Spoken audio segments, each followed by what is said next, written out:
Hammaga salom. Bugun sizlar bilan master включатель va uni qanaqa qilib masofadan boshqarish mumkinligini o'rganamiz. Bu bizga kerak bo'ladi. Включатель, kontaktor va umumiy relay.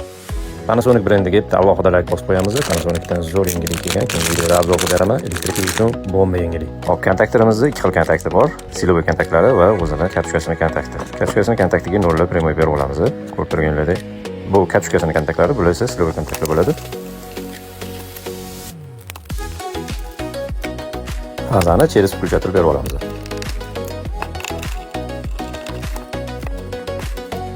Stentini silayotgan bo'lish maqsadida bitta lampochka urib olamiz. Nolani prямой nolga berdik. Fazasini через kontaktor o'tkazib olamiz. Bu joyda ulab qo'ygan lampochkamizni uyimizda o'chish kerak bo'lgan qurilmalarda tasavvur qilamiz.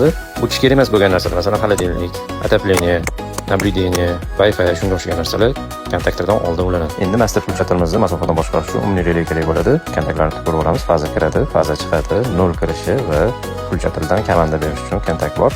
Включателimiz через relay ishlashi uchun ajratib olamiz va relaymizga faza va nol beramiz. O'tgan videolarda shikoyat bo'ldi, nima qilib qilayotganingiz ko'rinmayapti, tezlashtirib olmang deshgani uchun bu videomiz sal cho'zilyapti va bardakka ham to'g'rilamayapman, shu hamma simlarimiz qatdan qilib ketayotganini ko'rinish uchun. Relaymizga faza va nol ulab oldik. Endi relaydan faza chiqish kontaktini kontaktorimizga ketayotgan simga ulab olamiz.